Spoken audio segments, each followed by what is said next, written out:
Dhaka varsity আজকে বেশ ভালোভাবেই সাজানো হয়েছে। ভার্সিটির ভেতর চলছে মিলন মেলা। চারিদিকে জমকালো লাইটিং আর হরেক রকমের ফুলের সমারোহে বেশ সুন্দর লাগছে। নিলয় একটা পুরনো সাইকেল নিয়ে ভার্সিটির ভেতরে প্রবেশ করে। চারপাশ দেখতে থাকে নিলয়। হঠাৎ একটা বাইক এসে তার সামনেই ঠাস করে পড়ে যায়। বাইকে দুজন ছেলে ছিল। নিলয়ের সাইকেলে ব্রেক কম থাকাতে সে কন্ট্রোল করতে না পেরে সোজা গিয়ে ওদের ওপর পড়ে। একসাথে তিনটে ছেলে এভাবে রাস্তার উপরে পড়বে বিষয়টা দেখার জন্য ফাংশন ছেড়ে মানুষজন দৌড়ে এগিয়ে আসে। ছেলে দুটোর ভেতরে একজনের নাম মিনার, আরেকজনের নাম রাহান। মিনার আর রাহানকে দেখে সেখানে থাকা স্টুডেন্টগুলো আর কাছে আসে না, তবে তাদের সাথে নতুন একটি ছেলেকেও তারা দেখতে পায়। মিনার আর রাহান উঠে দাঁড়িয়ে দেখে ওদের পাশে একটা লম্বা, চুলগুলো বড় আর পুরাতন একটি মেরুন রঙের গেঞ্জি পরে ভাঙা সাইকেল নিয়ে পড়ে আছে। রাহান মিনারকে বলে, বন্ধু, এই শালাটা কে? সে আমাদের উপর পড়েছে। তাকিয়ে দেখ, তোর দামি বাইকটার কি অবস্থা করেছে সে। ওই সাইকেল লেগে তোর বাইকের ব্যাক লাইট দুটো ভেঙে গিয়েছে। কি করবি?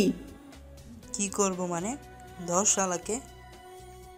ভাই, আমাকে মারছেন কেন? আমি কি করেছি? আপনারা আমার সাইকেলের সামনে এসে পড়েছেন। আমি ব্রেক চাপার আগেই আপনাদের উপর এসে পড়ি। তোর জন্য আমার দামি বাইকের লাইট ভাঙছে, দে জরিমানা দে। রাহান, মার শালাকে। আমাকে কেউ বাঁচাও। আপনারা দাঁড়িয়ে আছেন কেন? কেউ তো সাহায্য করুন। আমাকে ওরা দুজন মিলে মারছে কোনো কারণ ছাড়াই। শালা, কেউ তোকে বাঁচাতে আসবে না। ওরা আমাকে জানে। কোনো মেয়ের দুধ খাওয়া ছেলে নেই যে আমার সামনে এসে তোকে বাঁচিয়ে নেবে। সব কটাকে এখানে কেটে রেখে দেব। বন্ধু, টাকা পয়সা যা আছে সব ছিনিয়ে নে। শালা বাটন ফোন চালায়, এটার দরকার নেই। চল এখন, না হয় দেরি হয়ে যাইব। কথাগুলো রাহান বলতে বলতে বাইকটা ওঠায়। তারপর দুজনে সেখান থেকে বাইক চালিয়ে চলে আসে। নিলয় মাটিতে পড়ে থেকে ওদের চলে যাওয়ার দিকে তাকিয়ে থাকে। নিলয় উঠতে যাবে এমন সময় একটা মেয়ে এসে নিলয়ের দিকে হাত বাড়ায়। নিলয় মেয়েটার দিকে তাকাতেই মেয়েটা বলে, আমার জন্য আপনার মার খেতে হয়েছে। উঠুন, ওরা এরকমই। ওরা এখানে আপনাকে মেরে ফেলেনি, এটাই আপনার কপাল। উঠুন এখন। নিলয় মেয়েটার হাত ধরল। মেয়েটা নিলয়ের হাত টেনে ধরতেই নিলয় উঠে দাঁড়ায়। মেয়েটা বলে, আপনার অনেক লেগেছে, ঠোঁট মুখ ফেটে রক্ত বের হচ্ছে। চলুন ডক্টরের কাছে নিয়ে যাই। লাগবে না, ধন্যবাদ। নিলয় তার সাইকেলটা টেনে তোলে। মিনার আর রাহান দুজনে মিলে ওর সাইকেলটাও ভেঙে দিয়েছে। নিলয় ভাঙা সাইকেলটা ঠেলতে ঠেলতে ভার্সিটি থেকে বের হলো। মিনার হলো স্বরাষ্ট্রমন্ত্রীর ছেলে। মেহরাব চৌধুরী খুবই পাওয়ারফুল নেতা। সাধারণত কিংবা ভিআইপি মানুষদেরকেও একদম মানুষ মনে করেন না। তিনি যেমন খারাপ, তেমনই হয়েছে তার ছেলে মিনার। মিনার ভার্সিটির 4th ইয়ারের স্টুডেন্ট। মিনারের একটা বিজনেস আছে। মহিলা হোস্টেলের নামে মেয়েদেরকে দিয়ে সে গোপনে পতিতালয়ের বিজনেস করে, তবে সেটা কেউ জানে না। মিনার মাঝে মাঝে ভার্সিটিতে আসে, কিন্তু আজ এসেছে নাবিলার জন্য। নাবিলা আজকে ভার্সিটিতে ঢোকার মুহূর্তে কোথা থেকে মিনার আর রাহান বাইক নিয়ে ঢোকে। পেছন থেকে এসেই নাবিলার কাঁধে হাত দিয়ে ছোট করে চড় দেয় মিনার। নাবিলা চিৎকার করে বলে, কোন শালারে? তাকিয়ে দেখে মিনেরা এসেছে। মিনার নাবিলার দিকে তাকিয়ে চোখ মারতে থাকে, ফ্লাইং কিস দিতে থাকে, আর রাহান বাইক নিয়ে এপাশ ওপাশ করতে করতে জোরে গিয়ার বাড়াতে থাকে। আর তখনই স্লিপ করে পড়ে যায় ওরা নিলয়ের সামনে। নিলয়ও আর টাল সামলাতে না পেরে ওদের উপরে গিয়ে পড়ে। নাবিলা এসেছিল নিলয়ের সাথে কথা বলতে, কিন্তু নিলয় কথা না বলে সেখান থেকে চলে যায়। নাবিলা ছেলেটাকে চেনে না, এর আগে কখনো দেখেছে কিনা মনেও পড়ে না। ভার্সিটিতে কত জায়গা থেকে কত ছেলে মেয়েরা আসে, সবার সাথে যে পরিচিতি থাকবে এমন কোনো কথা নেই। রাস্তার পাশের ফুটপাতে বেশ কিছু টঙের দোকান দেখা যাচ্ছে, সাথে চটপটি ফুচকার দোকানও আছে। আরশিয়ার চোখ এই টঙের দোকানগুলোর দিকে। আরও পরিষ্কার করে বলতে গেলে একটা বিশেষ দোকানের দিকে সে তাকিয়ে আছে। গাড়ির জানলায় হাত দিয়ে তার উপর মাথা রেখে এক দৃষ্টিতে তাকিয়ে আছে সেদিকে। 3 নম্বর দোকানটার এক কোণে বসে আছে একটা ছেলে, চায়ের কাপে বিস্কুট ডুবিয়ে খাচ্ছে। ছেলেটার মাথায় ব্যান্ডেজ, গালে কাটার দাগ দেখা যাচ্ছে। ছেলেটাকে গাড়ির ভেতর থেকেই ভালো করে দেখা যাচ্ছে। রাস্তার পাশে টঙের দোকানে বসে আরাম করে চা খাচ্ছে। ছেলেটার হাতে কয়েকটা বই ধরা রয়েছে। দূর থেকেও স্পষ্ট বোঝা যাচ্ছে বইগুলো সব গল্পের আর ফিজিক্সের বই। আরশিয়া জানে ছেলেটার বই পড়ার অভ্যাস বেশ। কেবল এটাই নয়, ছেলেটার সম্পর্কে বলতে গেলে সব তথ্যই সে জানে। মানে যতটুকু জানার ততটুকুই জেনেছে আরশিয়া। ছেলেটা কোথায় কখন যায়, কার কার সাথে মেশে, সব কিছুই তা জানা। এতটুকু ছেলেটা সবার জন্য সহজ করে দিয়েছে। আরশিয়া আরেকবার ঘড়ির দিকে চোখ বুলিয়ে নিল। রুটিন অনুযায়ী ছেলেটার এখন উঠে পড়ার কথা। ঠিক 5:30টায় কাজের অফিস লেনে ছেলেটার টিউশনিতে যাওয়ার কথা, কিন্তু ছেলেটার ওঠার কোনো নাম নেই আজ। ধীরে ধীরে বসে চা খেয়েই যাচ্ছে ছেলেটা। আরশিয়া এক মনে তাকিয়ে আছে ছেলেটার দিকে। চুপচাপ বসে চা খাচ্ছে। মনে হচ্ছে দিনের বাকিটা সময় তার এখানেই থাকার ইচ্ছে। অবশ্য এটা নিয়ে খুব একটা চিন্তার কোনো কারণ নেই ছেলেটার। টিউশনির সময়ের হেরফের হতেই পারে। ম্যাডাম, এই যে আপনার চা। আরশিয়া খানিকটা চমকে উঠল। চায়ের দোকানে বসা ছেলেটার দিকে এতই মনোযোগ দিয়ে তাকিয়েছিল যে অন্য কোনো দিকে লক্ষ্য ছিল না তার। টং দোকানের চা বিক্রি করা পিচ্চি ছেলে চায়ের কাপ হাতে আরশিয়ার সামনে এসে দাঁড়িয়েছে। চা নিয়ে আসা ছেলেটার দিকে তাকিয়ে আরশিয়া বলল, চা? তোমাকে চা কে দিতে বলেছে? আরশিয়া চায়ের কাপ হাতে নেয়। তারপর বাইরে তাকিয়ে দেখলো ওই তার দিকে তাকিয়ে হাত নাড়ছে। একটু যেন হাসলো ও। আর বসে থাকার কোনো মানে নেই। গাড়ি থেকে নেমে এলো আরশিয়া। আরশিয়াকে নামতে দেখেই রাফাত এগিয়ে এলো ওর দিকে। ম্যাম, কোথায় যাচ্ছেন? আরশিয়া কেবল তাকালো রাফাতের দিকে। আরশিয়া কিছু বলল না। তারপর এগিয়ে যেতে লাগলো চায়ের দোকানের দিকে। ছেলেটা আরশিয়ার দিকে এখনো তাকিয়ে আছে। চোখে মুখে কোনো সংকোচ নেই। এমন একটা ভাব নিয়ে তাকিয়ে আছে যেন অনেক দিন আগে থেকেই ছেলেটা ওকে চেনে। আরশিয়া নিশ্চিত জানে নিলয় নামের এই ছেলেটা ওকে কোনোভাবেই চেনে না। আরশিয়া নিলয়ের কাছে আসলো।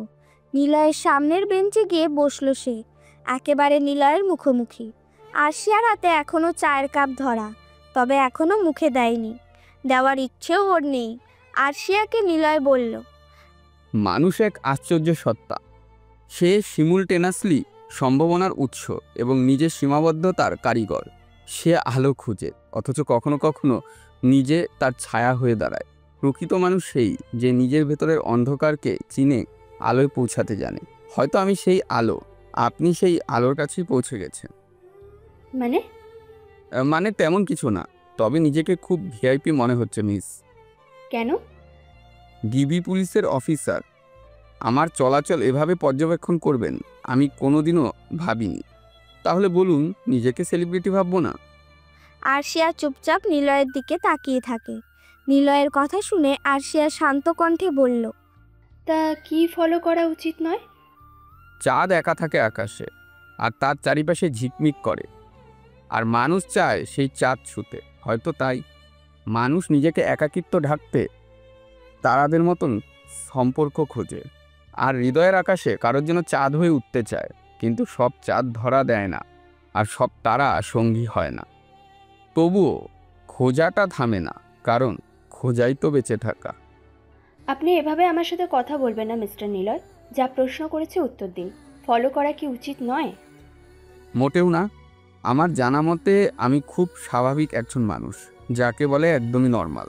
অন্তত গত 10-15 দিন আগ পর্যন্ত ছিলাম। আপনি এভাবে আমাকে ফলো করতে পারেন না। আমি সাধারণ একটা ছেলে। সত্যি কি সাধারণ? হ্যাঁ, খুব সাধারণ ছেলে। মেয়েটা ঠিক না, আমার পিছু নাও। আরশিয়া কি বলবে ঠিক খুঁজে পাচ্ছে না। সামনে বসা এই মানুষটা মোটেই তাকে ভয় পাচ্ছে না। এমনটা সাধারণত হয় না। আরশিয়ার আসল পরিচয় জানার পর মানুষ ওকে ভয়ের চোখে দেখা শুরু করে। অনেকের কথাও এড়িয়ে যায়। কিন্তু এই নিলয় নামের ছেলেটা মোটেই তাকে ভয় পাচ্ছে না, বরং নিলয় একদমই স্বাভাবিকভাবে কথা বলছে আরশিয়ার সাথে। আরশিয়া চুপ থাকা দেখে নিলয় বলল, আমি কি জানতে পারি আমাকে কেন ফলো করা হচ্ছে? আমাকে কি গুম করার প্রক্রিয়ায় আনা হয়েছে নাকি? আপনার কি মনে হয় মিস্টার, ডিবি কি কেবল মানুষকে গুম করে? তাদের আর কোনো কাজ নেই? কী সব ভাবনা চিন্তা! থাকলে আমার মতন মানুষের পেছনে এত সময় নষ্ট করতো না। প্রথম দিন খোঁজ নেওয়ার পরেই আপনাদের মতন হতো। আমার পেছনে সময় নষ্ট করার কোনো মানেই নেই। কোনো তথ্য দিতে পারবো না, কোনো বিষয় নিয়ে বলতেও পারবো না। ম্যাগাজিনের বিষয়টা আমি জানি না, আপনাকে সব খুলেই বলছিলাম। আমি পড়তে ভালোবাসি, ব্যাস এটাই কারণ। আরশিয়া আবারও চুপ হয়ে গেল। চা ঠান্ডা হয়ে গেছে ওর হাতে থাকা কাপে। সে নিলয়ের দিক থেকে চোখ সরিয়ে নেয়। তারপর নিলয় পরের দিন ভার্সিটিতে আসে। ভার্সিটির ভিতর একটি শিউলি ফুলের গাছ আছে। গাছটা বেশ বড় আর মোটা। শিউলি ফুলের গাছ এতটা বড় আর মোটা হয় এটা নিলয়ের জানা ছিল না। গাছের শেকড়ের উপর এসে বসল নিলয়। হঠাৎ সেখানে নাবিলা আসে। নাবিলা এসে নিলয়ের পাশে বসে। নাবিলাকে দেখে নিলয় বলে ওঠে। নাবিলাকে দেখে নিলয় উঠে যাবে এমন সময় নাবিলা বলে, উঠবেন না, বসুন। আমি কেবল আপনাকে খুঁজছিলাম। হুম। আপনাকে নতুন দেখছি ভার্সিটিতে, আগে কখনো দেখিনি। নতুন এসেছি, 3rd ইয়ার ফিজিক্স ডিপার্টমেন্টে পড়ি। ট্রান্সফার হয়ে এখানে এসেছি। ও, আর প্রথম দিনই মনে হয় মিনারের সাথে ঝামেলা হলো। সমস্যা নেই। আমি এমন সময় একটা পাগলি মহিলা, যার গায়ে ছেঁড়া অর্ধনগ্ন কাপড়, গায়ে ময়লা, চুলগুলো আরও ময়লাতে ভর্তি, এমন পাগলি ওদের সামনে আসলো। নাবিলাকে দেখে মেয়েটা বলে, আমার মেয়ে মিম। মিম, তুই বাড়ি চল মা, আমি তোকে খুঁজতে শহরে এসেছি। চল মা বাড়িতে, আর পড়তে হবে না। জানিস মা, আমি আজকে 3 দিন হয়েছে তোরে খুঁজতে গিয়ে কিছু খাইনি। একসাথে ভাত খাবো, ভুনা খিচুড়ি রেঁধেছি। চল মা বাড়ি চল। নাবিলার হাত ধরে মহিলাটি টানতে থাকে সে। নাবিলা চিৎকার করে বলে, আন্টি, আমি আপনার মেয়ে না, আমি নাবিলা। আপনার মেয়ে এখানে থাকে না, অন্যদিকে খুঁজুন। আমার মেয়ে কোথায়? সে কতদিন হলো বাড়ি আসে না। আমার মেয়েকে পেয়েছি, চল মা। আমি আপনার মেয়ে না। আমার মেয়ে কোথায়? আমার মেয়ের কাছে যাব, ওর নাম মিম। আমার মিমকে আমার কাছে এনে দে, আমার মেয়েকে এনে দে। এই নিন, বসুন এখানে। নিলয় তার ব্যাগ থেকে রুটি, কলা আর পানির বোতল বের করে দেয়। সেগুলো দেখেই মহিলাটি নাবিলার হাত ছেড়ে দেয়। মহিলাটি সেগুলো নিয়ে গোগ্রাসে গিলতে শুরু করে। কলা না ছিলেই খেতে থাকে। নিলয় মহিলাটির মাথায় হাত বোলায়। নিলয়ের পরশে মহিলাটি ঘাড় ঘুরিয়ে চুপচাপ তাকায় নিলয়ের দিকে। নিলয় মুচকি হেসে হাত থেকে কলা নিয়ে ছুলে দেয়। তারপর প্যাকেট থেকে রুটি বের করে মহিলার দিকে বাড়িয়ে দেয়। মহিলাটি চুপচাপ শান্তভাবে বসে আস্তে ধীরে খেতে থাকে। নাবিলা নিলয়ের দিকে এক দৃষ্টিতে তাকিয়ে থাকে। মহিলার খাওয়া শেষ হয়, পানি খেয়ে গাছের ছায়ায় মাটির উপরে শুয়ে ঘুমিয়ে যায়। ওনার নাম আমরা জানি না।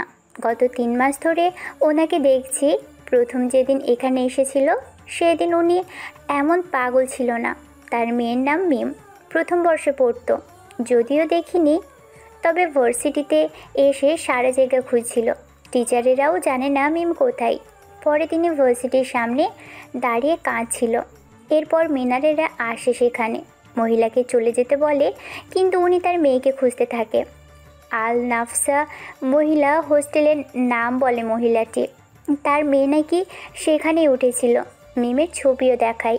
মিনারেরা ভার্সিটির সামনে থেকে মহিলাকে সরায়, ওনাকে অনেক মারে, মাথায় আঘাত করে। মহিলাটি অজ্ঞান হয়ে পড়ে যায়। তারপর থেকেই মহিলাটি পাগল আর ভার্সিটিতে এসে তার মেয়েকে খুঁজে বেড়ায়। আচ্ছা, আমি 4th ইয়ারে পড়ি, তোমার নাম তো জানা হলো না। নিলয় তার ব্যাগটা কাঁধে নিয়ে নাবিলার দিকে না তাকিয়ে বলল, নিলয় আমার নাম। নাবিলা বুঝতে পারে না হঠাৎ করে এই নতুন ছেলেটা কোথা থেকে আগমন করেছে। ছেলেটা দেখতে সুন্দর, কিন্তু গায়ে পুরাতন কাপড় চোপড়, সবার সাথে তেমন মিশে না। নিলয় চলে যাচ্ছে। হঠাৎ সেখানে মিনারেরা আসে। নিলয়ের সামনে এসে দাঁড়ায়। মিনার বাইক থেকে নেমে নিলয়ের কাছে আসে। কি রে, তোকে না কালকে আমি মারলাম, আজকে ভার্সিটিতে এসেছিস? দেখি আজকে কত টাকা এনেছিস ভার্সিটিতে। ভাই, আমারে ছেড়ে দেন, আমি তো কিচ্ছু করিনি আপনাদের। ওরা 3-4 জন একসাথে এসে নিলয়ের পকেট থেকে 2000 টাকা বের করে নেয়। তারপর নিলয়ের সাইকেল হাতে নিয়ে উঁচু করে মাটিতে ছুঁড়ে মারে। নিলয়ের সাইকেল ভেঙে পড়ে থাকে মাটিতে। নিলয় চুপচাপ মাথা নিচু করে সাইকেলটা নিয়ে বের হয়ে যায়। নিলয়ের সামনে আরশিয়া বসে আছে। মেয়েটা নিলয়ের পিছু নিয়েছে, তার কারণ দুটো। প্রথমটা হলো মিনারের সাথে নিলয়ের ঝামেলা। নিলয় হয়তো মিনারের খবর কিছুটা হলেও নিলয় দিতে পারবে, তাই আরশি নিলয়ের পেছনে ঘুরছে। আরেকটা কারণ হলো গত 10 দিন আগে আরশিয়া এক গলির মোড় থেকে কয়েকটা ছেলেকে আটক করে, আরও কয়েকজন পালিয়ে যায় সেখান থেকে। তাদেরকে রাফাতেরা ধাওয়া করে। আরশিয়া 3 জন ছেলের সাথে দাঁড়িয়ে থাকে। হঠাৎ আরশিয়া আরেকটা ছেলে পেছন থেকে এসে মাথায় জোরে স্টিক দিয়ে বাড়ি দেয়। আরশিয়া নিচে পড়ে যায়। আরশিয়াকে মারতে শুরু করে ছেলেগুলো। নিলয় তো সাইকেল নিয়ে সেদিক দিয়ে যাচ্ছিল, হঠাৎ করে দেখতে পায় 4 জন ছেলে একটা মেয়েকে অনেক মারছে। নিলয় সাইকেল থামিয়ে সেখানে আসে। নিলয় বলে, এভাবে মারলে কেউ মরবে না। ওই কে তুই? একজন অচেনা মানুষ, পরিচয় চাই। এই শহরে আমি অচেনা। অচেনা মানুষের সামনে এক নতুন আয়না। অচেনা মানুষ মানেই এক নতুন আয়না, যেখানে আমরা নিজেদেরকে এক অপরিচিত রূপে দেখতে পাই। আমরা যাকে চিনি না, সে আমাদের জীবনে প্রবেশ করে এক সম্ভাবনার দ্বার খুলে দেয়। হয়তো সে আমাদের কিছু শিখিয়ে যাবে, হয়তো কেবল একটি প্রশ্ন রেখে যাবে। প্রত্যেকটা অচেনা মানুষের এক একটা গল্প, যেটা এখনও আমরা পড়িনি।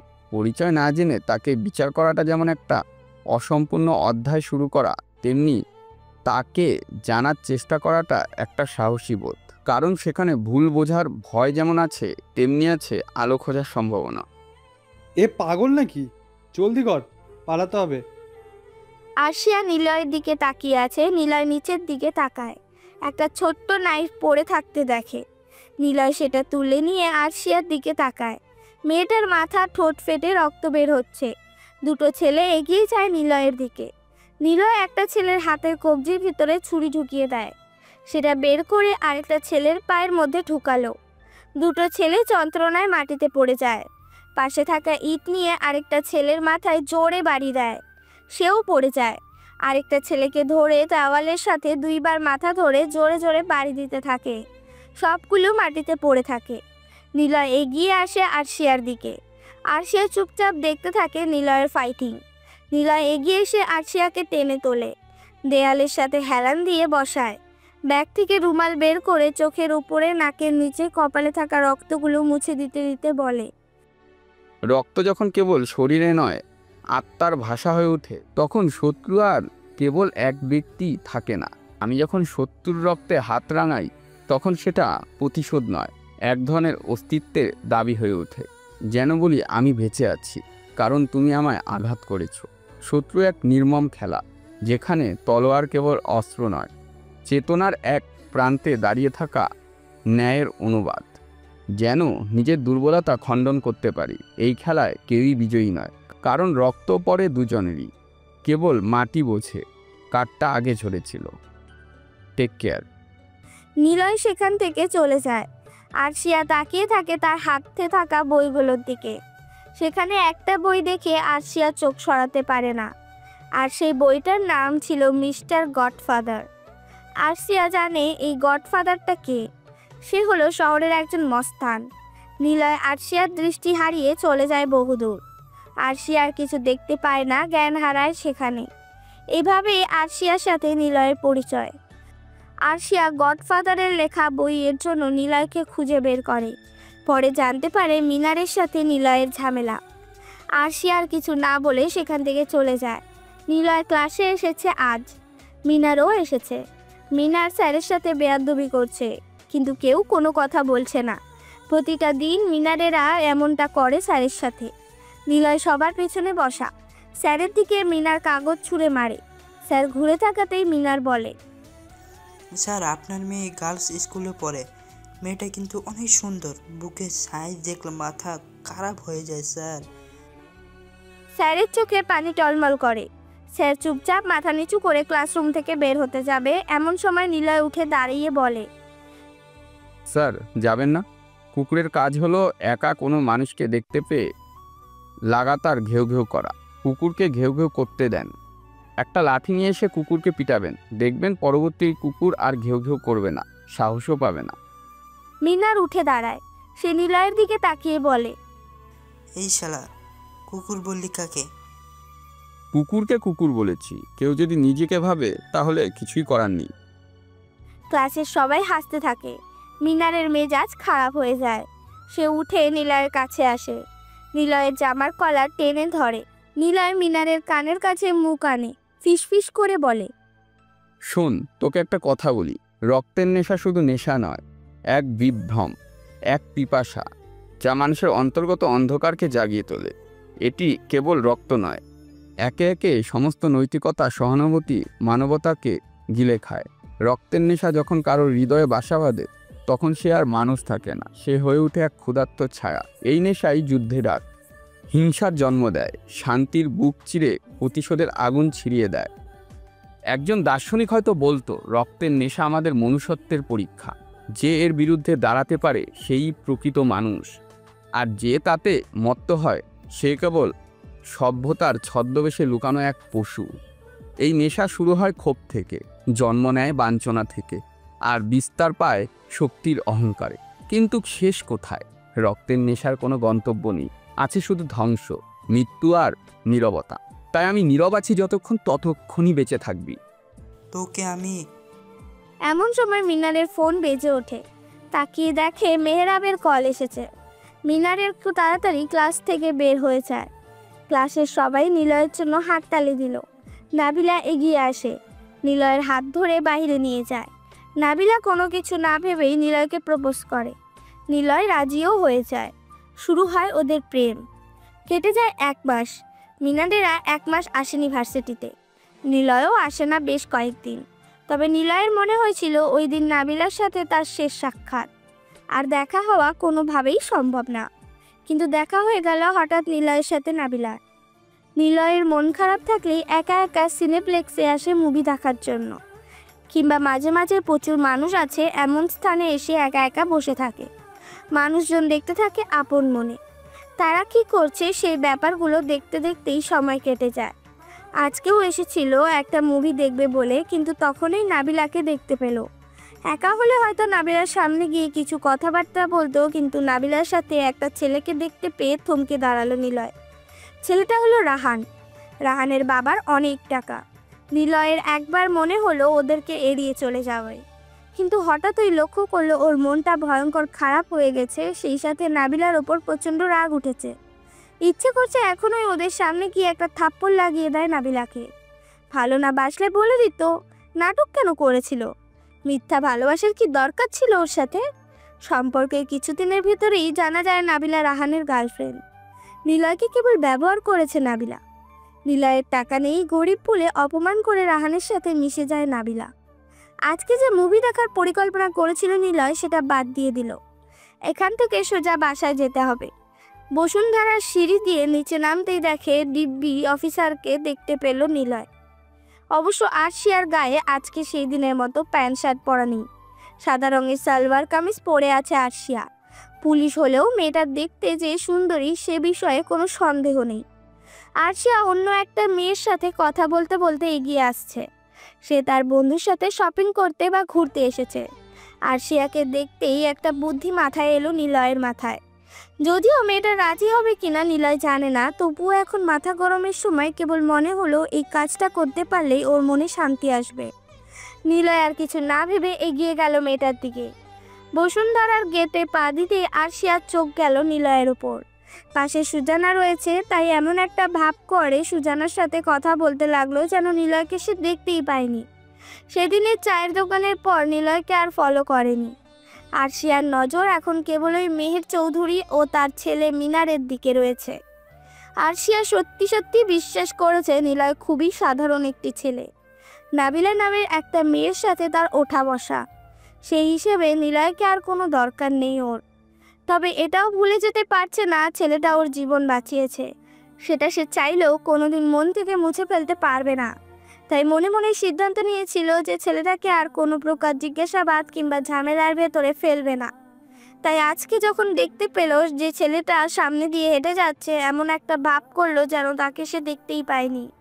কিন্তু যখন স্বয়ং নিলয়কে ওর দিকে এগিয়ে আসতে দেখলো, তখন আর এড়াতে পারল না। নিলয় নিজেই ওর সাথে কথা বলতে চাচ্ছে, এটা খানিকটা অন্যরকম লাগলো আরশিয়ার কাছে। একবার মনে হলো নিলয় হয়তো ওকে দেখতে পেয়েছে, তারপর ভেবে নিয়েছে যে ওরা হয়তো এখনও ওকে ফলো করছে, তাই আবারও কথা বলার জন্য এসেছে নিলয়। নিলয় একবারে আরশিয়ার সামনে এসে বলল। মিস আরশিয়া। আরশিয়া ততক্ষণে থেমে গেছে। তাকিয়ে দেখে সুজানাও থেমে গেছে। নিলয় আবার বলল, আপনি কি এখানে কাজে এসেছেন নাকি? আরশিয়া মনে মনে বলে।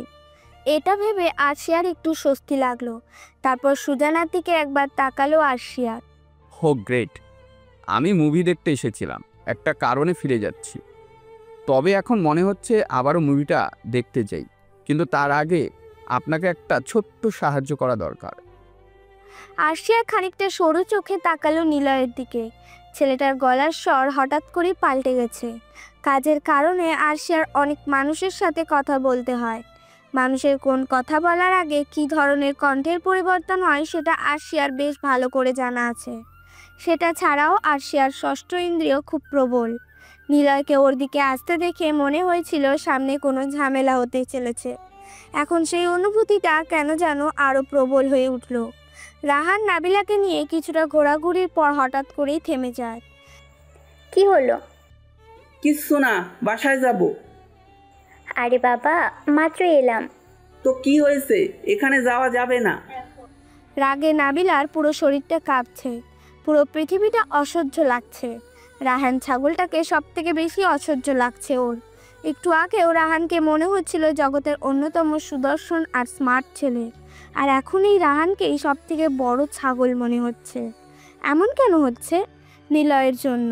নিজের লক্ষ্য সম্পর্কে নাবিলা অনেক আগে থেকেই জানতো। সে জীবনের কাছ থেকে কি চায় আর সেই চাওয়ার জন্য তাকে কি করতে হবে সেটা সম্পর্কেও সে পরিষ্কার ধারণা রেখে এসেছে সেই ছোট্টবেলা থেকে। কিন্তু এখন সব কিছু কেন উল্টো পাল্টা হয়ে যাচ্ছে। নিলয় যখন বলেছিল সে গরিব, তার কিছু নেই, ভালোবাসাটা তার কাছে কেমন যেন, তখনই নাবিলা তার সাথে সব সম্পর্ক শেষ করে দিয়ে চলে এসেছিল। তবুও তার মনে একটা ধারণা ছিল যে নিলয় হয়তো আবারও ওর কাছে ফিরে আসবে, বারবার অনুনয় বিনিময় করে ওকে ফেরত আসার জন্য বলবে। কিন্তু খানিকটা অবাক হয়ে লক্ষ্য করলো যে নাবিলা যখন নিলয়কে আর যোগাযোগ করতে মানা করলো, নিলয় আর একটা বারের জন্য ওকে ফোন করেনি, এমনকি কোনো মেসেজও পাঠায়নি। নাবিলা আর রাহান দাঁড়িয়ে আছে, নিলয় আরশিয়ার সাথে ঘুরছে। সেই দৃশ্যটা নাবিলার চোখ এড়ালো না। দেখলো নিলয় অন্য একটা মেয়ের সাথে ঘুরে বেড়াচ্ছে। মেয়েটার হাত ধরে ঘুরছে, হেসে হেসে কথা বলছে। নিজের চোখকে ঠিকমতো বিশ্বাস করতে পারেনি। রাহান তখন নাবিলাকে রেখে মিনারের সাথে ফোনে কথা বলতে যায়। নাবিলা তখন একা একাই ফোনের ব্রাউজার দেখছিল। তখনই চোখে পড়ল নিলয়কে। নিলয় ওর দিকে এগিয়ে এলো, তারপর হাসি মুখে নাবিলার সাথে তার নতুন প্রেমিকার পরিচয় করিয়ে দিল। নাবিলা, একটা আমার নতুন গার্লফ্রেন্ড, আরশিয়া নাম তার। সুন্দর না? নাবিলা কিছু বলে না। নাবিলা হলো মিনারের কাজিন। নাবিলা জড়িত ক্রাইমে। সে ভোলা ভালা ছেলেদেরকে পটিয়ে মিনারের সাথে পরিচয় করিয়ে দিত। তারপর সন্ধ্যাবেলাটা কবির চৌধুরীর সবসময় একা একাই কাটে। যখন তার স্ত্রী বেঁচে ছিল তখন এই সময়টা সে তার স্ত্রীর সাথে কাটাতো সবসময়। হাজার কাজ থাকুক, সব সময় সন্ধ্যার সময়টুকু সে জাফিরার সামনে গিয়ে হাজির হতো। মাঝে মধ্যে যদি এমন হতো যে সে কোনোভাবেই তার সামনে গিয়ে হাজির হতে পারছে না, তখন আগে থেকেই গাড়ি পাঠিয়ে দিয়ে তাকে অফিসের লাগোয়া গেস্ট রুমে নিয়ে আসা হতো। এই সময়টুকু সে তার সাথে গল্প গুজব হাসি ঠাট্টা করেই কাটাতেন। এটা নিয়ে অবশ্য তাকে মাঝে মাঝে ছেলে মেয়েদের সামনে খানিকটা লজ্জায় পড়তে হতো। ছেলে মেয়েরা তখন প্রায়ই তার কাছে অভিযোগ করতো যে বাবা তাদের থেকে তার মাকেই বেশি সময় দেন, তার আচরণ নাকি নতুন বিয়ে করা জামাইয়ের মতো। তখন ছেলেমেয়েরা ছোট ছিল, জীবনটা অনেক সহজ আর সুন্দর ছিল। কিন্তু সময় যাওয়ার সাথে সাথে এই সময়গুলো কঠিন হয়ে এসেছে। 4 বছর আগে জাফিরা ইয়াসমিন তাকে ছেড়ে চলে গেছে। তারও বছরখানেক আগে তার ছোট ছেলে বাসা ছেড়ে চলে গিয়েছে রাগ করে। জারিফার বেঁচে থাকার সময় ছোট ছেলে মাঝে মাঝে মায়ের সাথে দেখা করতে আসতো, কিন্তু গত 4 বছরে একটা বারের জন্য সে বাসায় আসেনি। বড় ভাই আর বোন তার দিকে আছে বলে তাদের সাথেও সে ঠিকমতো কথা বলে না। অথচ এই ছোট ছেলে একটা সময় বাবা ছাড়া কিছুই বুঝতো না। স্যার। কবির চৌধুরী ফিরে তাকালেন। তার সেক্রেটারি মিন্টু দাঁড়িয়ে আছে, মুখে খানিকটা শঙ্কিত। ছেলেটা কাজকর্মে এমনিতেই বেশ চটপটে, তবে তার সামনে আসলেই ছেলেটার নার্ভাস হয়ে যায়। কবির চৌধুরীকে কোনো এক অদ্ভুত কারণে সে ভয় পায়, অথচ মিন্টুর সাথে সে কোনোদিন কড়া কণ্ঠে একটা কথাও বলেনি। কবির চৌধুরী বলল, বলো মিন্টু, স্যার আপনি রিপোর্ট দিতে বলেছিলেন। ওর ব্যাপারে জি স্যার। বলো কি খবর শুনি। স্যার খবর আসলে বেশ জটিল। জটিল? বলো তো। মানে আমরা আসলে যেমন করে পরিকল্পনা করেছিলাম তেমন কিছুই হচ্ছে না। কবির চৌধুরী এবার একটু নড়ে চড়ে বসলো। মিন্টুর দিকে তাকিয়ে তার মনে হচ্ছে যা ঘটেছে এটা আসলে তার ভুলের জন্য হয়েছে। এখন সে সব কিছুর দায় নিতে তার সামনে এসে হাজির হয়েছে। মিন্টু বলল, স্যার আমরা যে রাহান মানের ছেলেটাকে ঠিক করেছিলাম সে তার কথার খেলাপ করছে। কবির চৌধুরী খানিকটা ভ্রু কুঁচকে তাকালো মিন্টুর দিকে। কথাটা তার পছন্দ হয়নি। কেউ তাকে কথা দিয়ে কথা না রাখলে তার খুব রাগ হয়, তখন তার পেছনে সে উঠে পড়ে লাগে। আর ঘটনাটা যখন তার ছোট ছেলে সম্পর্কে, তখন তো রাহানকে একটা শক্ত শাস্তি দিতেই হবে। তার ছোট ছেলের প্রেমিকা নাবিলা সম্পর্কে সে খুব ভালো খোঁজ খবর রাখে। এও খবর রাখে যে কদিন আগেই মেয়েটা কবির চৌধুরীর ছোট ছেলের সাথে সব সম্পর্ক শেষ করে দিয়েছে। তার খুব ইচ্ছে হলো মেয়েটাকে ধরে আচ্ছা মতো একটা বকা দেয়, কিংবা নাবিলার বাসায় গিয়ে তার ছোট ছেলের আসল পরিচয় দিলেই সুরসুর করেই মেয়েটা আবারও ওর কাছে ফেরত যাবে। তবে এই কথা যদি সে জানতে পারে তাহলে ফলাফল উল্টো হতে পারে। তাই সেদিকে যায়নি, বরং উল্টো পথ বেছে নিয়েছে। নিজের পরিচিতি এক ছেলেকে লাগিয়েছে তার পেছনে। তাকে বলা হয়েছে পারিবারিকভাবে নাবিলার বাসায় বিয়ের প্রস্তাব পাঠানোর জন্য। তারপর যখন সব কিছু একদম পাকাপাকি হয়ে যাবে তখন বিয়ে ভেঙে দিতে। মিন্টু বলল, রাহান আমার কাছে ফোন করে জানিয়েছে সে তার পক্ষে কোনোভাবেই বিয়ে ভাঙা সম্ভব না। তার বাবা মা নাবিলাকে এবং তার পরিবারকে খুবই পছন্দ করেছে এবং সে নিজেও নাবিলাকে পছন্দ করে ফেলেছে। তুমি বলছো যে এই কাজটা করলে তার জীবন থাকবে না? স্যার সে গতকালকে বলেছে জীবন যায় যাক। আইসি। কবির চৌধুরী এবার খানিকটা চিন্তিত হলেন। তার ছোট ছেলেটা কতদিন ধরে একা একা থাকে। নাবিলা চলে যাওয়াতে সে খুব কষ্ট পেয়েছে। ছেলের ভালো করতে গিয়ে শেষে আরো বড় ক্ষতি করে ফেললেন। মিন্টু বলল, তবে স্যার সমস্যাটা এটা না। মানে এটা তোমার কাছে সামান্য মনে হচ্ছে? আসলে স্যার আজকে নাবিলা ম্যাডাম নিজেই বিয়েটা ভেঙে দিয়েছে। মানে? জি, যতটুকু জানতে পেরেছি নাবিলা আর রাহান আগে থেকে পরিচিত ছিল। আর মেহরাবের ছেলে মিনারের বন্ধু রাহান, সে আমার পরিচিত বলেই ভেবেছিলাম আমাদের উপকার করবে, কিন্তু এভাবে পাল্টে নিবে ভাবিনি। আর তাছাড়া নাবিলা রাহানের সাথে কোনোভাবেই বিয়ে করবে না, এটা তার বাবা মাকে জানিয়ে দিয়েছে। দরকার হলে সে পটাশিয়াম সায়ানাইড খেয়ে মারা যাবে, তবু অন্য কাউকে বিয়ে করবে না। আজকে যতদূর জানতে পেরেছি সে তার ক্যাম্পাসে কেমিস্ট্রি ল্যাবের দারোয়ানকে টাকা খাইয়ে খানিকটা পটাশিয়াম সায়ানাইড জোগাড় করেছে। মেহরাব ছেলে মিনারের সাথে পরিচিত রহমান? আমার ছেলে কথা ওরা জানে? আমার খুব ভয় হচ্ছে মিন্টু। কিসের ভয় স্যার? মিনার নিলয় স্যারকে মেরে ফেলবে? না, নিলয় মিনারা তার বাবা মানে মেহরাব কেউ না মেরে ফেলে। সেটা নিলয় স্যার জানবে। তবে নাবিলা বিষয়টা বলেছিলাম, সে বিষ নিয়েছে। সে কি? জি স্যার, সে আবারও ছোট স্যারের জীবনে ফেরত যেতে ইচ্ছুক। That's great. তো তুমি কেন বলছো না যে খবর আসলে বেশ জটিল? সব তো সহজ হয়ে গেছে। কবির সাহেবের কথায় মিন্টুকে কিছুটা সময় দ্বিধাগ্রস্ত দেখা গেল। কবির চৌধুরী বলল, কি হলো? আরও কি ঘটনা আছে? জি স্যার। মিন্টু আরো কিছুটা সময় চুপ করে থাকে, বলল, আসলে ছোট স্যার এখন আর নাবিলার দিকে তাকাচ্ছে না। ও লেডি ডিবি অফিসারের সাথে মনে হয় তার কিছু চলছে।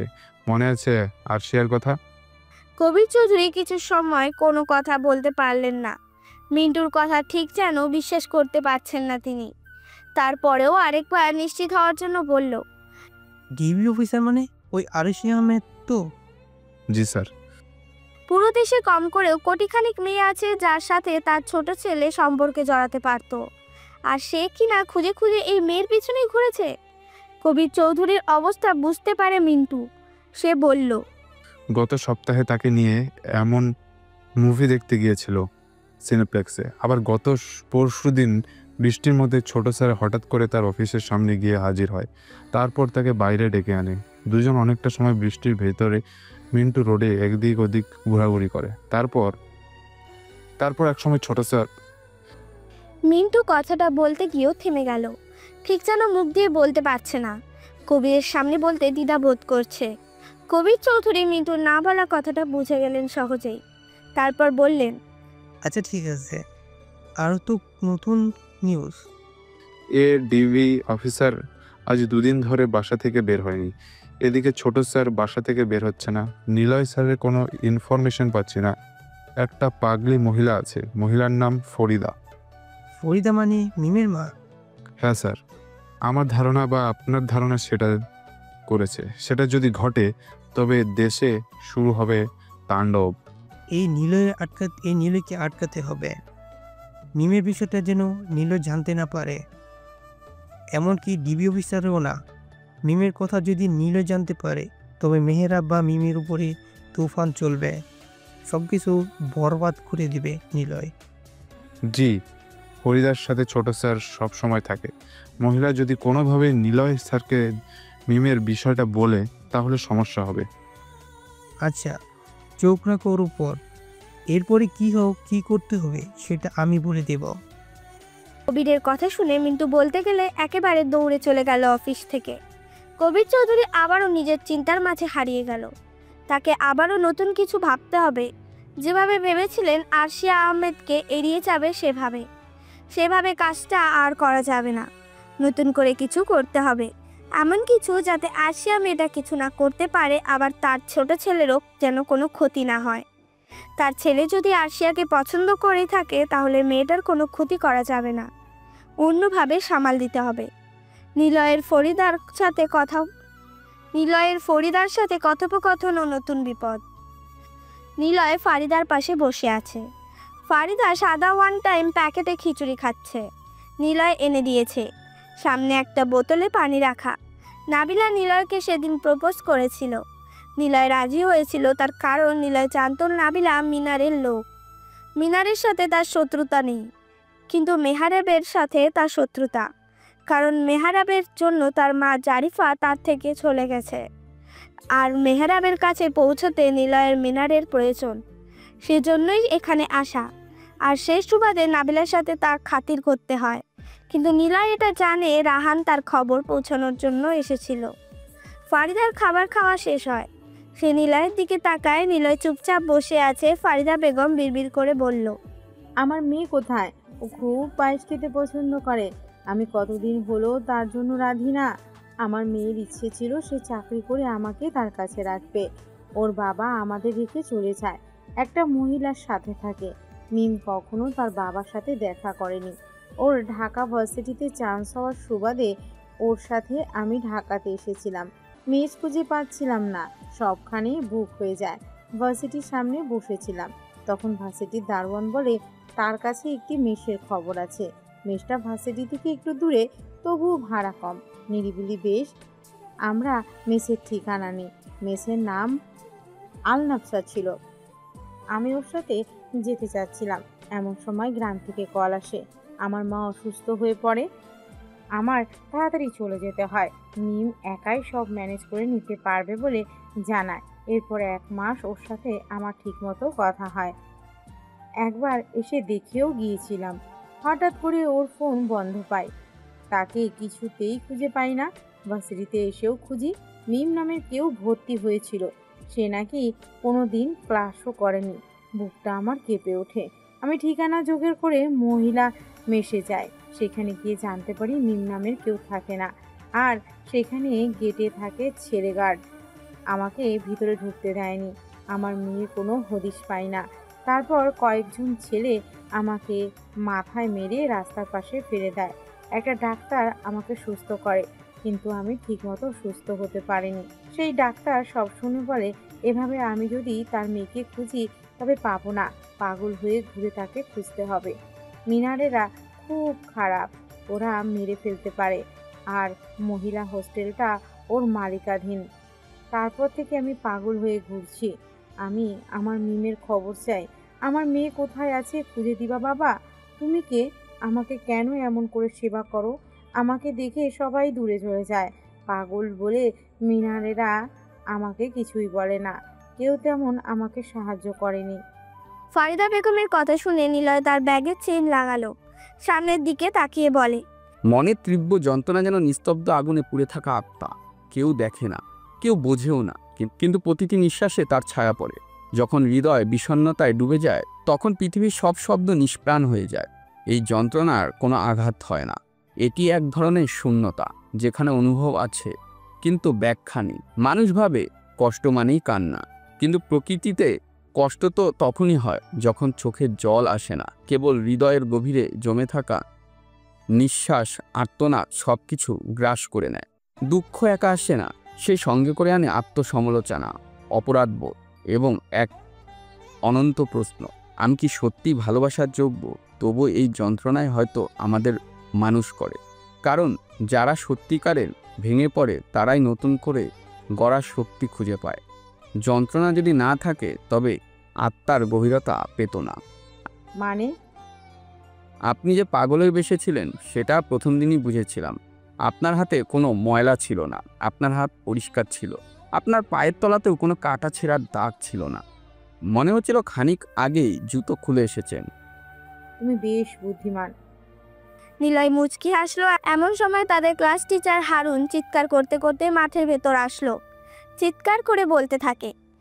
হারুন অনেকক্ষণ ধরে কাঁদতে কাঁদতে চিৎকার করতে থাকে, কিন্তু কেউ এগিয়ে আসে না। নিলয় উঠে দাঁড়ায়। ফারিদা বলে, কোথায় যাচ্ছ? নিলয় হাত ছাড়িয়ে নেয়, স্যারের কাছে আসে। স্যার মাটিতে বসে কাঁদতে থাকে। হঠাৎ কারো পা দেখতে পায় স্যার। মাথা উঁচু করে তাকাতেই দেখতে পায় নিলয় এসেছে। নিলয় স্যারকে টেনে তোলে, তারপর বলে, এই শহর বড্ড হিংস্র। এখানে মানুষ ঘাটে কিন্তু অনুভব করে না, স্বপ্ন দেখে তারপর ছিঁড়ে ফেলে। দূর থেকে দেখবে কিন্তু কাছে এসে বুকে নেবে না, হাততালি দেবে। দেওয়ালের ফাঁকে ফাঁকে জমে থাকা হাহাকার। এই শহর ভালোবাসে না, শুধু ব্যবহার করে। অপেক্ষা করুন। নিলয় স্যারকে গাছের গোড়ায় বসিয়ে রেখে ভার্সিটির পেছনের দিকে চলে যেতে থাকে। সবাই অবাক হয়ে তাকিয়ে আছে, কারণ আজকে হয়তো নিলয়ের লাশ দেখবে সবাই। তারপর নিলয় ভার্সিটির পেছনে আসে। মিনি পার্ক বানানো, সেখানে রেস্ট রুম আছে, বিশেষ গেস্টদের জন্য বানানো। নিলয় রুমের দরজার কাছে এসে কড়া নাড়ে, খুব জোরেই কড়া নাড়ে। ভেতর থেকে রায়হান চিৎকার করে বলে, কে রে শালা, যা ভাগ এখান থেকে। স্যার আসছে নাকি? আরেকটু অপেক্ষা করেন, আপনার মেয়েকে ফেরত দিব। নিলয় আরো জোরে কড়া নাড়তে থাকে। মিনার তখন স্যারের মেয়ের গা থেকে ওড়না খুলছে। ইঞ্জেকশন দিয়েছে হাতে। মেয়েটা কথা বলতে পারছে না ঠিক মতো। মিনার বুকেও হাত দিয়ে রেখেছে। বাধা দেওয়ার শক্তি নেই মেয়েটার, কিন্তু খুব জোরে দরজার কড়া নাড়ার শব্দে মিনার বেশ বিরক্ত হয়। সে চিৎকার করে বলে, দেখ তো কোন মাদার আসছে, শালাকে আগে আত্মরা কর। মিনারের কথা শুনে রায়হান, সুজন, আতিক এগিয়ে আসে। দরজা খুলতেই দেখে নিলয় দাঁড়িয়ে আছে। পেছনে নাবিলা, সে দৌড়ে আসছে। নিলয়কে বাধা দেওয়ার জন্য নাবিলা এগিয়ে আসতে থাকে। রায়হান নিলয়ের বিষয়ে জানে না। মিন্টু কেবল রায়হানকে হায়ার করেছিল এই ছেলেটার খবর জানাতে, কিন্তু রায়হান সেটা পরে করেনি। নিলয়কে দেখেই বলে, মিনার, নতুন ছেলেটা আসছে। শালারে ভিতরে নিয়ে আয়। ঠিক আছে, আজ তো তুই মরেছিস। নিলয়, যেও না, ওরা তোমাকে মেরে ফেলবে। পিছনে স্যার আর ফরিদা দৌড়ে আসছে। রায়হান নিলয়ের হাত ধরে ভেতরে নিয়ে যায়। নিলয়কে দেখে মিনার এগিয়ে এসে গালে একটা ঘুষি দেয়। শালা নিজেকে কি মনে করিস?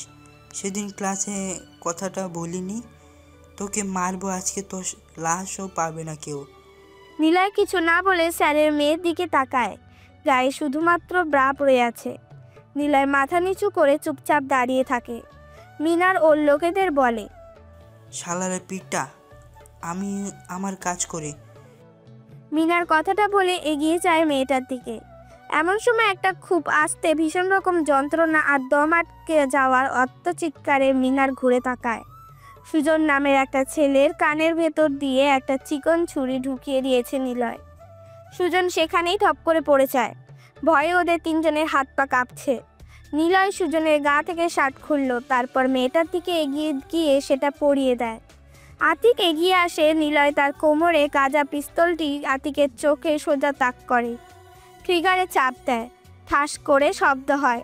বাইরে থেকে 3 জন কেঁপে উঠল। নিলয় মরে গেছে। দরজার ভেতর থেকে বন্ধ। স্যার কাঁদতে থাকে। মিনার আর রাহানের সারা শরীরে ভয়ের এক বিশাল স্রোত বয়ে যেতে থাকে। সাক্ষাৎ মৃত্যু দেবতা যেন ওদের সামনে দাঁড়িয়ে। ওরা যেন খুব বড় একটা ভুল করে ফেলেছে নিলয়কে এখানে এনে।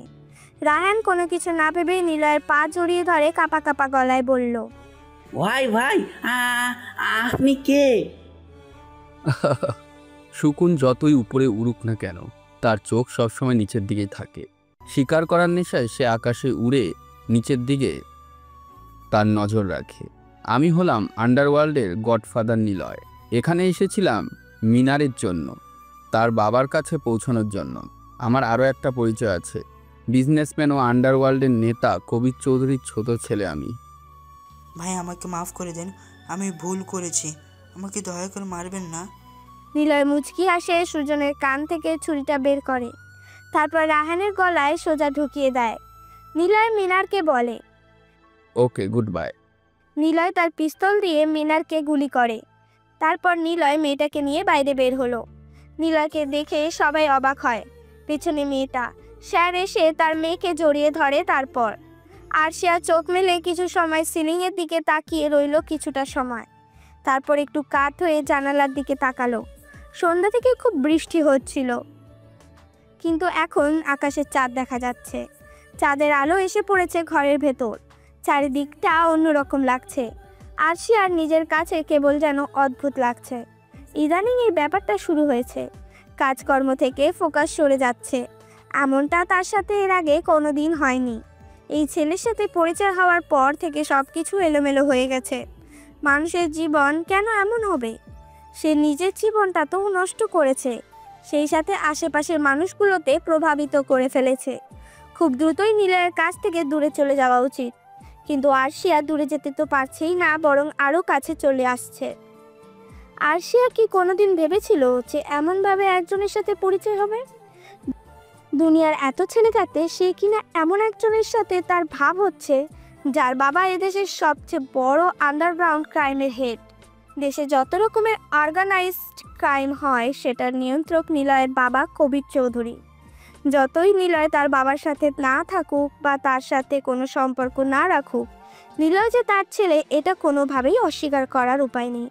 আর সে পাশ ফিরে শুলো। নিলয় ঠিক ওর পাশেই শুয়ে আছে।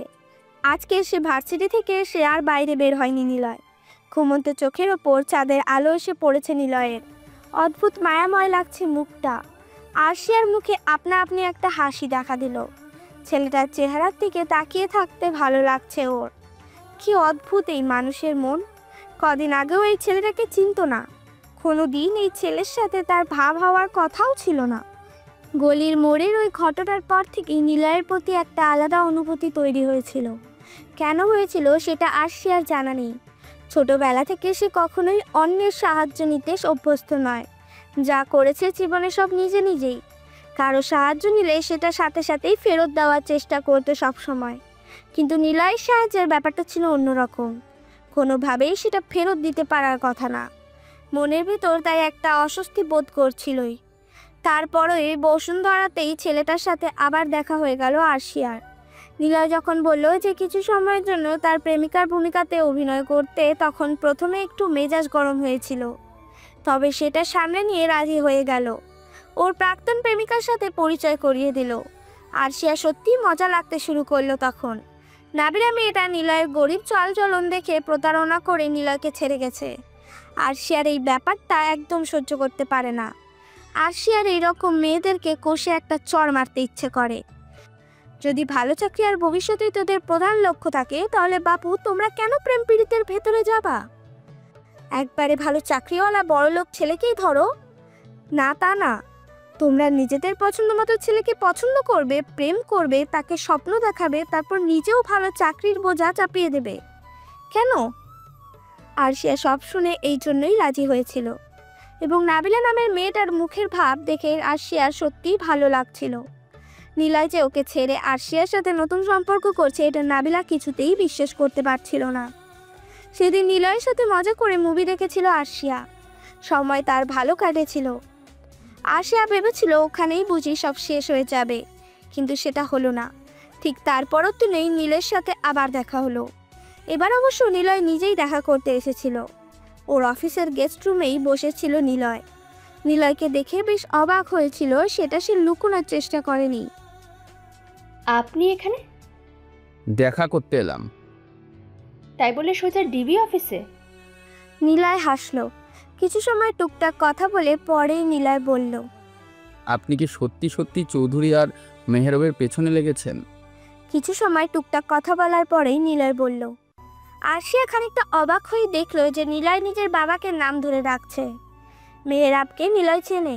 আরশিয়া তীক্ষ্ণ চোখে কিছু সময় তাকিয়ে রইল নিলয়ের দিকে, তারপর বলল, হ্যাঁ, তার শেষ আমি দেখে ছাড়বো, সাথে মিনার আর মেহরাবকেও। আরশিয়া খানিকটা অবাকই হয়েছিল সেদিন। হুট করে ডিবি অফিসারকে কে অ্যাটাক করবে? ওরা চাইলেই তাকেও মেরে ফেলতে পারত, কিন্তু তার বিপরীতে পালিয়েছে। প্রথমে আরশিয়া ঠিক বুঝতে পারেনি, পরে নিলয়ের মুখে কবির চৌধুরীর নাম শুনে কারণটা বুঝতে পারে। আপনি আসলে কি বলতে চাচ্ছেন? আমি বলতে যাচ্ছি যে আপনার উপরে আবারও হামলা হবে। আমার যদি তোকে চিনতে ভুল না হয় তাহলে আপনার 24 ঘন্টার খবর তার কাছে আছে। হয়তো এর পরের বার যখন হামলা হবে তখন আমি থাকবো না। তখন কি করবেন? আপনার উপর যতগুলো অফিসার আছে সবার সাথে কবির চৌধুরীর উঠা বসা। হয়তো সে আপনাকে কিনতে পারেনি, তাই আপনি ওনার শত্রু। আরশিয়া এবার সরু চোখে তাকালো নিলয়ের দিকে। ছেলেটা কি ওকে হুমকি দেওয়ার চেষ্টা করছে? বাবার হয়ে নিজে এসেছে ওকে হুমকি দিতে? ওর মুখটা একটু শক্ত হয়ে এলো। নিলয় সেদিকে না তাকিয়ে বলল, কেবল যে আপনার নিজের উপর বিপদ আসবে সেটা না, আপনার ফ্যামিলির উপরও আসবে। বিশ্বাস করুন, তার মতন ভয়ঙ্কর মানুষ নেই। আপনি কেন এসেছেন আমাকে তাই বলুন। আমার কাছে কি চান? আমি আপনাকে সাহায্য করতে চাই। সাহায্য? কিভাবে? আমার গার্লফ্রেন্ড হয়ে যান। মানে? আমার গার্লফ্রেন্ড হয়ে যান, তাহলে আপনার কিংবা আপনার ফ্যামিলির উপর কোনো বিপদ আসবে না। আপনি আপনার কাজে ঝামেলা ছাড়াই চালিয়ে যেতে পারবেন। আপনি কিভাবে নিশ্চিত হচ্ছেন যে আপনার গার্লফ্রেন্ড হলেই আমার উপর আর হামলা হবে না? আমি তাকে চিনি তাই বললাম। যাক, সেটা আপনার নিজের ব্যাপার। আমি আমার কথা বললাম, বাকিটা আপনার ব্যাপার। আজকে আসি, আপনার উত্তরটা জানাবেন। আপনি কেন আমাকে সাহায্য করতে চাইছেন? কারণ ওই মানুষটার জন্য আমার মা মারা গেছে। মেহরব তার বন্ধু ছিল। মেহরব আর উনি মিলে আমার মাকে মেরেছে। আরশিয়া নিলয়ের কণ্ঠের তীব্রতা দেখে সত্যিই অবাক হয়ে গেল, আর কিছু জানতে চাইল না। তারপর থেকে তাদের দেখা হতে থাকলো, কিন্তু ঝামেলা বেঁধে গেল অন্যখানে। সপ্তাহখানেক পরে এক বৃষ্টির সময় নিলয় হাজির হলো ওর অফিসের সামনে। ওকে ডেকে নিয়ে গেল বৃষ্টির ভেতরে। বৃষ্টির মাঝেই ওরা মিন্টু রোডের ভেতরে হাঁটাহাঁটি করলো, দৌড়ঝাঁপ করলো। আরশিয়া খানিকটা অবাকই হয়েছিল এটা দেখে, এত বড় হয়েও নিলয়ের মাঝে কি পরিমাণ ছেলে মানুষই রয়ে গেছে। তীব্র বৃষ্টির মাঝে আরশিয়ার ভিজেও চমৎকার লাগছিল অবশ্য। এইরকমভাবে কবে শেষ বৃষ্টিতে ভিজেছে সেটা আরশিয়ার মনেও নেই। হাঁটতে হাঁটতেই একটা রাস্তা দিয়ে একটা গাড়ি তীব্র গতিতে চলে গেল। রাস্তার পানিটা তখন ছিটকে আসছিল আরশিয়ার দিকে। নিলয় তখনই ওর সামনে চলে এলো, একেবারে আরশিয়ার কাছাকাছি। নিজের শরীর দিয়ে ময়লা পানিটা আটকালো নিলয়। নিলয় আরশিয়ার এত কাছে চলে এসেছিল যে দুজন কেবল দুজনের দিকে তাকিয়েছিল। তারপর কিভাবে দুজন দুজনকে চুমু খেলো সেটা ওরা কেউ বলতে পারবে না। পাতানো প্রেম কিভাবে সত্যি হয়ে গেল সেটাও দুজনের কেউ বলতে পারলো না। এখন দিনের একটা সময় আরশিয়া নিলয়ের কথা ভাবে। ওর ভাবতে ভালো লাগে। এই বয়সে এসেও যে ও এভাবে প্রেমে পড়বে সেটা আরশিয়া ভাবতে পারেনি। আরশিয়া নিলয়ের ঘুমন্ত চেহারার দিকে তাকিয়ে রইল কিছুটা সময়। এতক্ষণ সে আগের কথাগুলো ভাবছিল। এভাবে তাকিয়ে থাকতে থাকতেই আবার ঘুমিয়ে পড়ল। সকালে কারো চিৎকার চেঁচামেচিতে ঘুম ভাঙল আরশিয়ার। চোখ মেলে কিছু সময় বুঝতে পারল না কোথায় আছে সে। তারপরেই সব মনে পড়ে গেল। আরশিয়ার ফোন বাজছে, যে নিলয়ের চিলেকোঠায় রয়েছে। নিলয়ের এই চিলেকোঠাটা 8তলা বিল্ডিংয়ের ওপরে। আরশিয়া ফোন হাতে নিয়ে বাইরে আসে। ছাদে দাঁড়িয়ে রিসিভ করে রাফাত কল করেছে। ম্যাম, আপনি কোথায়? ঘটনা তো ঘটে গেছে। কি হয়েছে? মন্ত্রীর ছেলে মিনার খুন হয়েছে। মন্ত্রীর ছেলে মিনার খুন হয়েছে, মানে মেহরাবের ছেলে মিনার খুন? হ্যাঁ ম্যাম, সাথে ওর বন্ধুরাও। লাশগুলো বড় ব্রিজের পাশের খাদে পাওয়া গেছে। আজকে ভোরে একজন জেলে লাশগুলো দেখেছে। পুলিশকে কল করে সেখানে গিয়ে জানা যায় লাশগুলো মিনার আর তার বন্ধুর। কি, ওদেরকে মারলো কে? জানি না, তবে মেহরাবের সন্দেহ কবির চৌধুরীর উপরে। কিন্তু খুনের ধরনগুলো কবির চৌধুরীর স্টাইলে নয়, খুব হিংস্রভাবে মেরেছে ওদের। আচ্ছা, আমি একটু পরেই আসছি। আরশিয়া ফোন কেটে দেয়। রুমের ভিতর আসতেই কিছু সময় ফ্রিজ হয়ে গেল। নিলয় একপাশে দাঁড়িয়ে আছে, তার ঠিক সামনেই ওর প্রাক্তন প্রেমিকা নাবিলা দাঁড়িয়ে আছে। আরশিয়া ঘরে ঢুকতেই নাবিলা বিস্ময় নিয়ে ওর দিকে তাকালো। নাবিলা ঠিক যেন বিশ্বাস করতে পারছে না যে আরশিয়া এখানে থাকতে পারে। আরশিয়া এরকম অস্বস্তিকর পরিস্থিতিতে পড়েনি এর আগে। কি বলবে আর কি বলা উচিত কিছুই বুঝতে পারল না সে। নাবিলা হাত তালে দিল একটা, তারপর নিলয়ের দিকে তাকিয়ে বলল, বাহ, এত দূর! বাহ, আমার হাতও ঠিকমতো ধরতে পারতে না। আর এই মেয়ের সাথে এক বিছানায়? এই মেয়ে দেখছি খুবই ফার্স্ট, দারুণ। নাবিলার কথা শুনে আরশিয়ার কান গরম হয়ে উঠল। তার এখন আর চুপ করে থাকাটা মানায় না। সে একটু এগিয়ে এসে বলল, এক্সকিউজ মি, কথাবার্তা সাবধানে। ও প্লিজ, আমি তোমার সাথে কথা বলছি না। আরশিয়া নিলয়ের দিকে তাকিয়ে বলল, আচ্ছা তোমরা কথা বলো, আমি চলে যাই। আরশিয়া ঘরের ভেতরে চলে যাওয়ার জন্য পা বাড়াতে যাবে, তখন নিলয় বলল, দাঁড়াও, তুমি কেন যাবে? নাবিলা, তুমি কেন এসেছো এখানে? মানে কি বলছো? তুমি কেন এসেছো? তুমি খুব পরিষ্কার কণ্ঠে আমাকে নিজের জীবন থেকে চলে যেতে বলছো। আমি চলে এসেছি। সম্পর্ক তুমি শেষ করেছো, নতুন একজনকে নিয়ে ঘুরে বেড়াচ্ছ বিয়ে করার জন্য। আর আমি যদি মুভ করি তাহলে সমস্যা কোথায়? তুমি চলে যাও প্লিজ। নাবিলা আর কোনো কথা বলতে পারল না। ঘুরে সিঁড়ির দিকে পা বাড়ালো। আরশিয়া তখনও দাঁড়িয়ে আছে।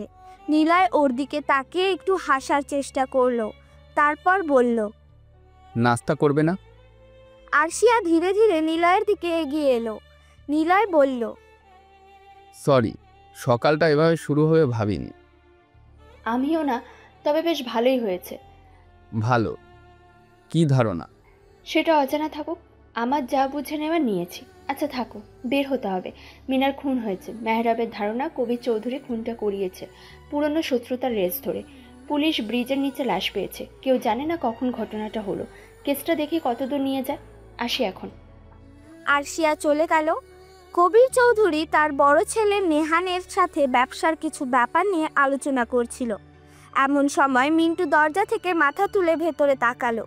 কবির চৌধুরী বলল, কি ব্যাপার মিন্টু? স্যার, সময়ে সময়ে রিপোর্ট দিতে বলেছিলেন। সেটা স্যার ব্যাপারে আরও একটা ঘটনা ঘটেছে, শুনবেন না? বাবা, তুমি এখনও নিলয়ের পেছনে চড় লাগিয়ে রেখেছ কেন? সে নিজের ইচ্ছেতে গেছে, ইচ্ছে হলে চলে আসবে। আমি তাকে চিনি, সে কোনো দিন আসবে না। সেটা তো তার নিজের চয়েস, এখানে আমাদের কি বলার আছে? তুমি কেন কষ্ট পাচ্ছ? কবির চৌধুরী কিছু বলতে গিয়েও বলল না। সে মিন্টুকে ভেতরে আসতে বলল। মিন্টু টেবিলের সামনে এসে দাঁড়ালো। কবির চৌধুরী বলল, নতুন কিছু? জি স্যার, প্রথমটা হলো মেহরাব ছেলেটা খুন হয়েছে, মিনহারের লাশ পাওয়া গেছে। আমি সেটা ধারণা করেছিলাম সেটাই হয়েছে। অর্করা ওদের লাশ ভার্সিটি থেকে নিয়ে ব্রিজে ফেলেছে। বুঝতে পারছেন কি হচ্ছে?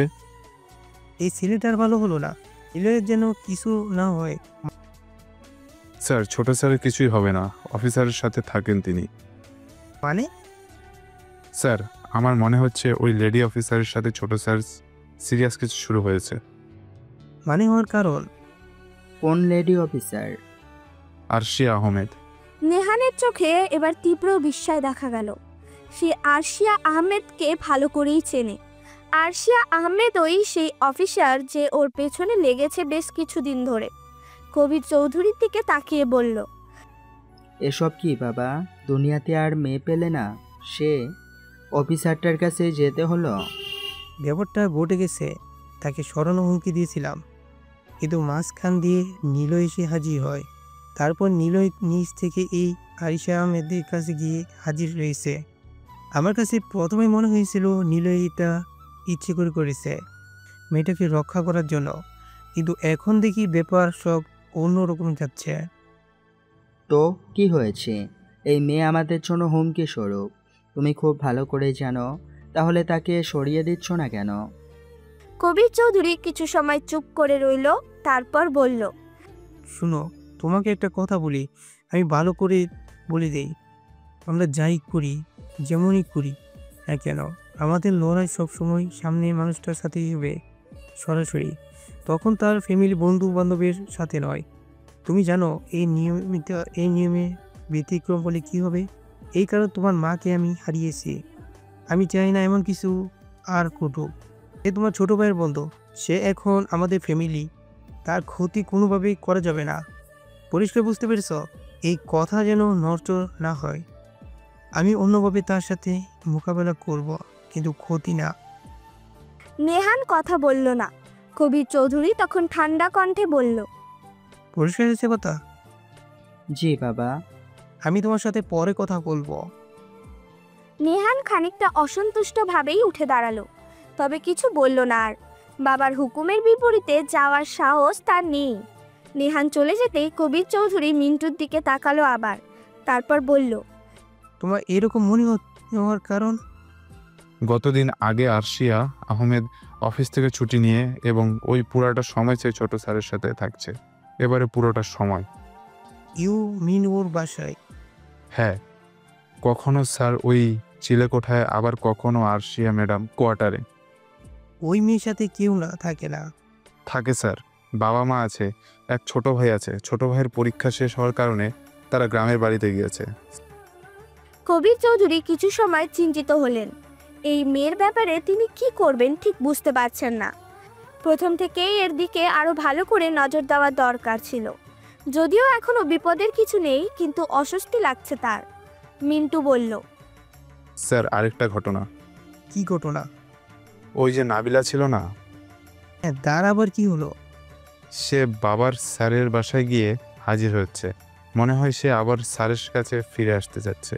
গতকাল সে নিজের হাতের রক কেটে ফেলেছে, এখন হাসপাতালে যাচ্ছে। মিন্টু বের হয়ে যায়। কবির গভীর চিন্তায় হারিয়ে গেল। কিছু একটা করতেই হবে, কিন্তু কি করবে? এই মেয়ের সাথে আমার দেখা হওয়ার একটা ব্যবস্থা করো, সুস্থ হলে নিয়ে আসবে আমার ঠিকানা। জি স্যার। তো মেহরাবের ঘটনা? সব ভাবতে হবে না, মেহরাবকে তুলে আনো। স্যার, সে তো মন্ত্রী। তো নিলয়, তার কাছে পৌঁছে যাবার আগে তাকে আমার কাছে আনো। ঠিক আছে স্যার। আরশিয়া লাশের পোস্টমর্টম করিয়েছে। সে মিনারকে লাস্ট কোথায় দেখেছে জানতে পেরেছে। ভার্সিটিতেই দেখেছিল। ভার্সিটির ছেলেমেয়েরা জানিয়েছে স্যারের মেয়েকে তুলে নিয়ে যায় মিনার পেছনের দিকে। সেখানে আরশিয়া এসে দেখেছে ঘরটা একদম পরিষ্কার পরিচ্ছন্ন রাখা, কোনো রক্ত, হাতাহাতি কিংবা গোলাগুলির চিহ্ন অবধি নেই। স্যারকে জিজ্ঞাসাবাদ করতেই জানিয়েছে। তারপর আসলে কি ঘটেছে কেউ জানে না। একটা গাড়ি আসে, তারপর সেই গাড়িটা কিছু সময় পর বের হয়ে যায়। গাড়ির ভিতরে লাশ নিয়ে চলে যায় নিলয়ের লোকেরা। রুমটাও পরিষ্কার করে দিয়ে যায়। ফরিদা বেগম জানতে পারে তার মেয়ের কথা। মিম খুন হয়েছে 3 মাস আগে। নিলয়ের কথা মতো ফরিদা কেস করে থানায় মিনারের নামে। তারপর ম্যানহোলের থেকে মিমের কঙ্কাল উদ্ধার করা হয়। ফরিদা মেয়ের কঙ্কাল নিয়ে গ্রামে চলে যায়। আর নাবিলার পরিবারের উপর নজর রাখা হবে বলে নাবিলা ভয়ে কাউকে কিছু বলেনি। স্বাভাবিকভাবেই সে নিলয়ের পেছনে ছুটেছে। আর ভার্সিটির স্যার ঘটনাটাই পাল্টে দেয়। ফলে মিনার কোথায় কখন খুন হয়েছে তা কেউ জানে না, আর কে করেছে সেটাও অজানা। আরশিয়া কোনো হুদিশ পাচ্ছে না। আরশিয়া রিপোর্ট হাতে নিয়ে রাফাতের কথা শুনল। নিলয় তো কালকে সারাটা সময় তার সাথেই ছিল। সকালে ভার্সিটিতে যাওয়ার সময় বলেছিল ফারিদা পাগলির সাথে দেখা করে চলে আসবে। গিয়েছিল একটা শার্ট পরে, আসার সময় অন্যটা পরে এসেছিল। আরশিয়া বুঝতে পারছে না কি হয়েছে। সে নিলয়কে কল দেয়। নিলয় মেহেরাবের সামনে বসে আছে। মেহেরাবের হাত পা বাঁধা। মেহেরাব বাড়ি থেকে বের হয়েছিল। রাস্তায় আসতেই একটা গাড়ি তার সামনে আসে। নিলয়ের লোকেরা এসে গাড়ি থেকে টেনে বের করে মেহেরাবকে। মেহেরাবের সিকিউরিটিকে গুলি করে ওরা। মেহেরাবের চোখ থেকে কাপড় খুলে দিল। দেখে কবিরের ছোট্ট ছেলে নিলয় বললে, নিলয়, তুমি? হ্যাঁ, তোর ছেলেকে আমি মেরেছি। জানতাম। সে কি করেছে?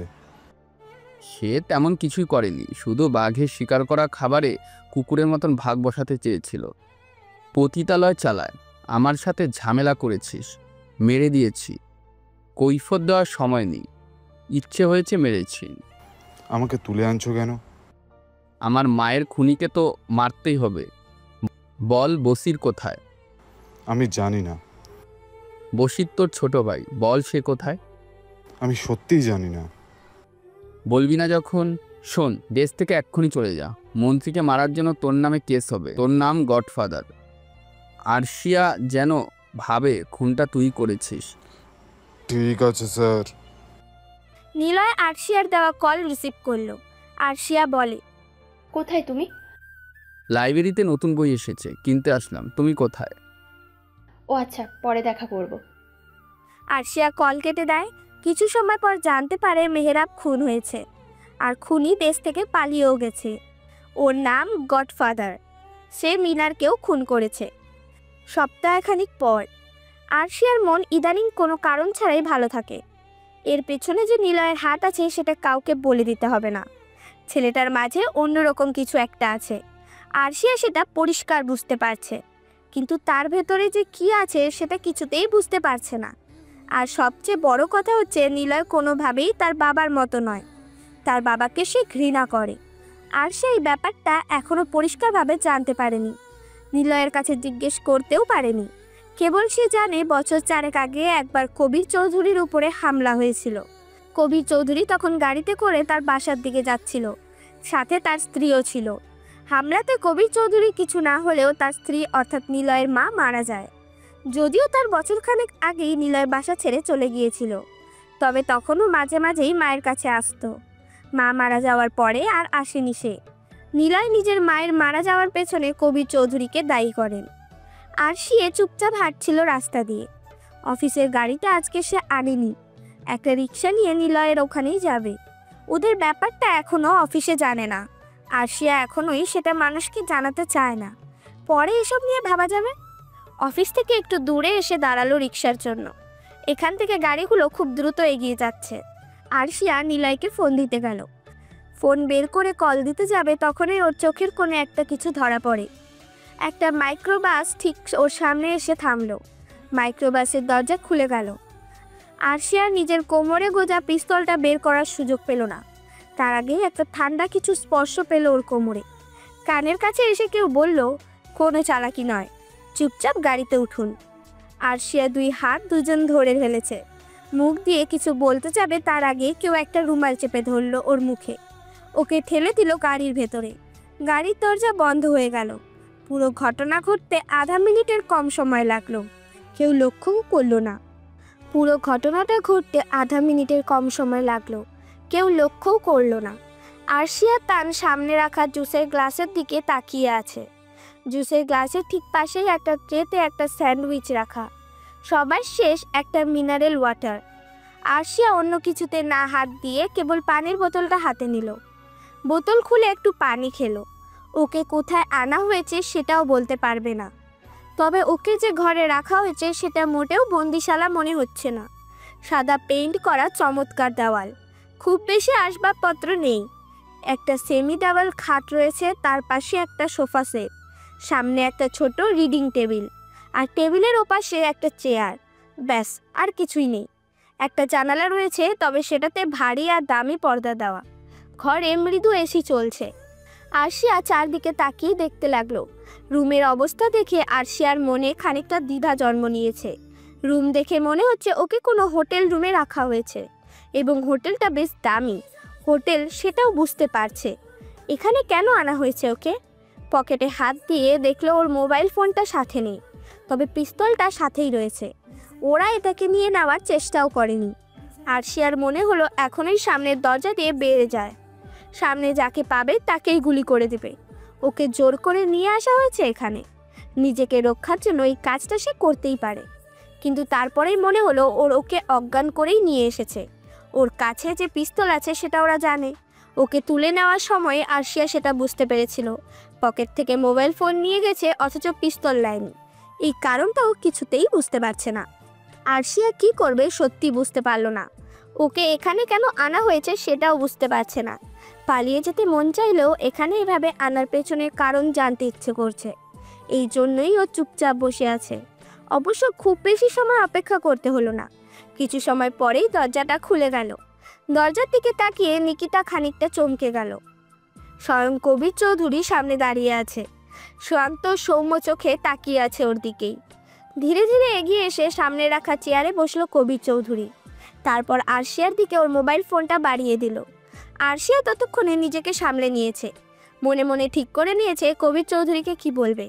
কবির চৌধুরী মুচকি হেসে বলল, আশা করি কষ্ট হয়নি এখানে আসতে। আরশিয়া খানিকটা দাঁত চিবিয়ে চিবিয়ে বলল। কবির সাহেব আবার হাসলেন। তারপর